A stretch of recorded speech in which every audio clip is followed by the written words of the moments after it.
We challenge you to find a better villa at just rupees 1.29 crores in Kelambakam, Moyamar. கர்நாடகத்துல 3 தமிழர்கள் சுட்டுக் கொல்லப்பட்டிருக்காங்க. நீங்க பார்த்திருப்பீங்க. ஏற்கனவே கர்நாடகத்துக்கும் நம்ம தமிழகத்திற்கும் காவிரி பிரச்சனை இருக்கக்கூடிய சூழல்ல இந்த சம்பவத்தை நீங்க எப்படி பாக்குறீங்க? வணக்கம். 3 அப்பாவி தமிழர்கள் கொல்லப்பட்டிருப்பது கடும் கண்டனத்துக்குரியது, வேதனை தருகிற நிகழ்வாக இது இருக்கிறது. இது அடாத செயல், வன்மையாக கண்டிக்கத்தக்கது. எல்லை மீறி இருக்கிறது கர்நாடக சர்க்கார். குற்றவாளியாக இருந்தால் கூட நீதிமன்றத்தின் முறைப்படுத்தப்பட்டு நீதிமன்றத்தின் தீர்ப்புக்கு பிறகே அவர் தண்டனை வழங்க வேண்டும். ஆக இந்த துப்பாக்கிச்சூடு நடத்தியதன் மூலம் போலி என்கவுண்டர் நடத்தி அப்பாவி தமிழர்களை கொண்டிருப்பது கடுமையான கண்டனத்தக உரியது. இது உரிய முறையிலே விசாரணை நடத்தப்பட வேண்டும். தமிழக அரசின் சார்பில் கடுமையான கண்டனத்தை பதிவு செய்கிறோம். நிச்சயமாக சார், மூவரையுமே கைது செய்யாம சுட்டுக் கொள்ள வேண்டிய அவசியம் என்ன அப்படின்ற ஒரு கேள்வி எழுந்திருக்கு. மேலும் உயிரிழந்தவர்களின் குடும்பத்தினர் இதை திட்டமிட்ட கொலை அப்படின்னு ஒரு குற்றம் சாட்டுறாங்க. நீங்க அதை எப்படி பாக்குறீங்க?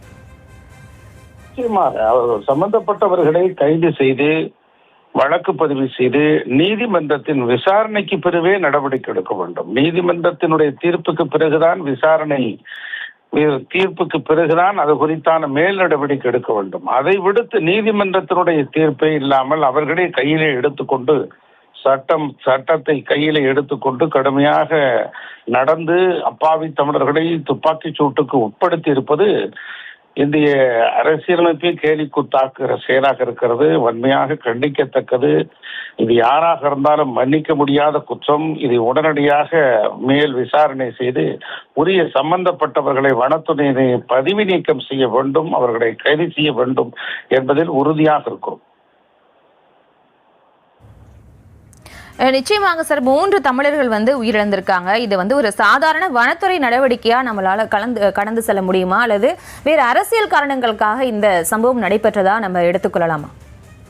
இல்ல, அரசியல் காரணம் என்று நாம் கருத விட முடியாது. யாராக இருந்தாலும் மனித உயிர்கள், அது தமிழர்களாக இருந்தாலும் சரி வேறு யாராக இருந்தாலும் சரி, விலை மதிக்க முடியாதது உயிர்கள். அப்படிப்பட்ட உயிர்கள் விசாரணைக்கு பிறகு தவறு செய்திருந்தால் தண்டனைக்கு உட்படுத்துவதுதான் சரியான ஒன்று. அதை விடுத்து என்கவுண்டர் என்கிற பெயரிலே போலி என்கவுண்டர்களை நடத்தி இருப்பது வன்மையாக கண்டிக்கத்தக்கது. இது உள்ளபடியே ஒரு நீதி விசாரணை வேண்டும்.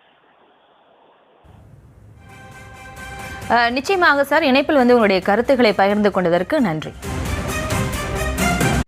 We challenge you to find a better villa at just rupees 1.29 crores in Kelambakam, Moyamar.